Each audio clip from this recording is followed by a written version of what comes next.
प्यारे बच्चों, good morning. मैं जयप्रकाश तिवारी, क्लास 9th और दो बैलों की कथा।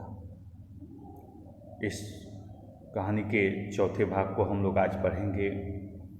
जैसा कि पिछले वीडियो में बताया गया था कि जब दोनों बैल मस्ती कर रहे थे तो उन्हें एक सांड आता दिखाई दिया। उन्हें दोनों तरफ से जान मुसीबत में नज़र आती है। वे वहाँ से भागना कायरता समझते हैं। वे दोनों योजना बनाते हैं कि एक आगे से और दूसरा पीछे से उस पर वार करेगा। ऐसा ही हुआ। सांड जख्मी होकर वहाँ से भाग खड़ा हुआ। दोनों ने उसका पीछा किया। भागते भागते सांड बेदम होकर गिर गया। मोती उसे मारने की बात करता है तो हीरा कहता है कि गिरे हुए शत्रु पर वार नहीं करना चाहिए। फिर उन्हें घर पहुंचने की चिंता होती है। मोती कहता है कि कुछ खाकर फिर सोचेंगे। वह मटर के खेत में प्रवेश कर जाता है, घुस जाता है। हीरा ने उसे मना किया लेकिन वह नहीं मानता है। तभी दो आदमी लाठियां लेकर उन्हें घेर लेते हैं। पानी के कारण मोती के खुर कीचड़ में धंसने लगे। वह भाग न सका। मोती को फंसा देकर हीरा भी वहां लौट आया। दोनों को पकड़कर मवेशी खाने में बंद कर दिया गया, काजी हौस में बंद कर दिया गया। दोनों मित्रों को जीवन में पहली बार ऐसा साबी का सामना करना पड़ा कि सारा दिन बीत गया और खाने को एक तिनका भी नहीं मिला। समझ ही में न आता था यह कैसा मालिक है, यह कैसा स्वामी है।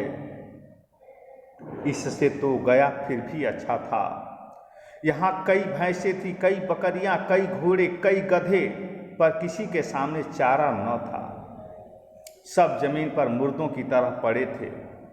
कई तो इतने कमजोर हो गए थे कि खड़े भी न हो सकते थे। सारा दिन दोनों मित्र फाटक की ओर टकटकी लगाए ताकते रहे, देखते रहे,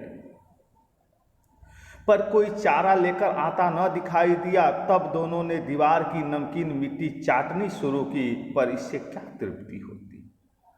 भूखा क्या नहीं करता। आप देख रहे हैं कि दोनों बैल के सामने यह पहली घटना है जब कभी कोई चारे का एक तिनका भी न दिखाई दिया। आखिर में भूखे कब तक रहते, ये मिट्टी खाना शुरू कर दिए। रात को भी जब कुछ भोजन न मिला तो हीरा के दिल में विद्रोह की ज्वाला धर उठी। मोती से बोला, अब तो नहीं रहा जाता मोती। मोती ने सिर लटकाए हुए जवाब दिया, मुझे तो मालूम होता है प्राण निकल रहे हैं। इतनी जल्द हिम्मत न हारो भाई, यहाँ से भागने का कोई उपाय निकालना चाहिए।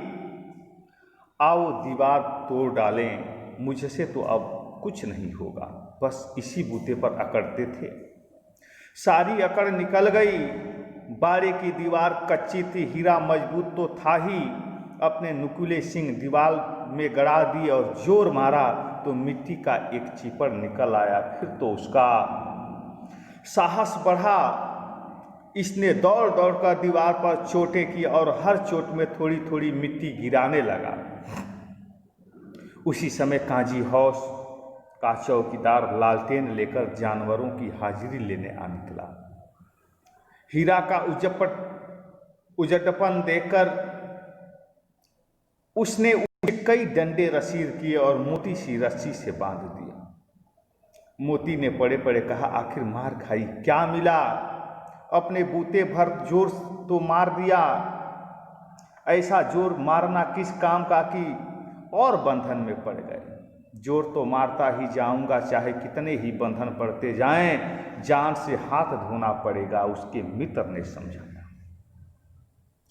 कुछ परवाह नहीं, यूं भी तो मरना ही है। सोचो, दीवार खुद जाती तो कितनी जानें बच जाती। इतने भाई यहाँ बंद हैं, किसी की देह में जान नहीं है। 2-4 दिन और यही हाल रहा तो सब मर जाएंगे। हाँ, यह बात तो है। अच्छा तो ला, फिर मैं भी जोर लगाता हूँ। मोती ने भी दीवार में उसी जगह सिंह मारा। थोड़ी सी मिट्टी गिरी और फिर हिम्मत बढ़ी। फिर तो वह दीवार में सिंग लगाकर इतनी जोर करने लगा मानो किसी प्रतिद्वंदी से लड़ रहा है, मानो किसी द्वंदी से लड़ रहा है। आखिर कोई 2 घंटे की जोर आजमाई के बाद दीवार ऊपर से लगभग 1 हाथ गिर गई। उसने दूनी शक्ति से दूसरा धक्का मारा तो आधी दीवार गिर पड़ी। दीवार का गिरना था कि अधमरे से पड़े हुए सभी जानवर चेत उठे, उनके अंदर चेतना आई। तीनों घोड़ियां सरपट भाग निकली, फिर बकरियां निकली, इसके बाद भैंसें भी खिसक गई, पर गधे अभी तक ज्यों के त्यों खड़े हैं। हीरा ने पूछा, तुम दोनों क्यों नहीं भाग जाते? एक गधे ने कहा, जो कहीं फिर पकड़ लिए जाएं तो क्या हरज है, अभी तो भागने का अवसर है, हमें तो डर लगता है, हम यहीं पड़े रहेंगे। आधी रात से ऊपर जा चुकी थी, दोनों गधे अभी तक खड़े सोच रहे थे कि भागें या न भागें, और मोती अपने मित्र की रस्सी तोड़ने में लगा हुआ था। जब वह हार गया तो हीरा ने कहा, तुम जाओ, मुझे यहीं पड़ा रहने दो, शायद कहीं भेंट हो जाए। मोती ने आंखों में आंसू लाकर कहा, तुम मुझे इतना स्वार्थी समझते हो? हीरा, हम और तुम इतने दिनों एक साथ रहे, आज तुम विपत्ति में पड़ गए तो मैं तुम्हें छोड़कर अलग हो जाऊं? कहा कि ये नहीं हो सकता, क्योंकि रहेंगे साथ, जिएंगे साथ, मरेंगे साथ, इस प्रकार का संकल्प किया है दोनों ने। हीरा ने कहा, बहुत मार पड़ेगी, लोग समझ जाएंगे यह तुम्हारी शरारत है। मोती गर्व से बोला, जिस अपराध के लिए तुम्हारे गले में बंधन पड़ा, उसके लिए अगर मुझ पर मार पड़े तो क्या चिंता, इतना तो हो ही गया कि 9-10 प्राणियों की जान बच गई, वे सब तो आशीर्वाद देंगे। यह कहते हुए मोती ने दोनों गधों को सींगों से मार मार कर बाड़े से बाहर निकाला और तब अपने बंधु के पास आकर सो रहा।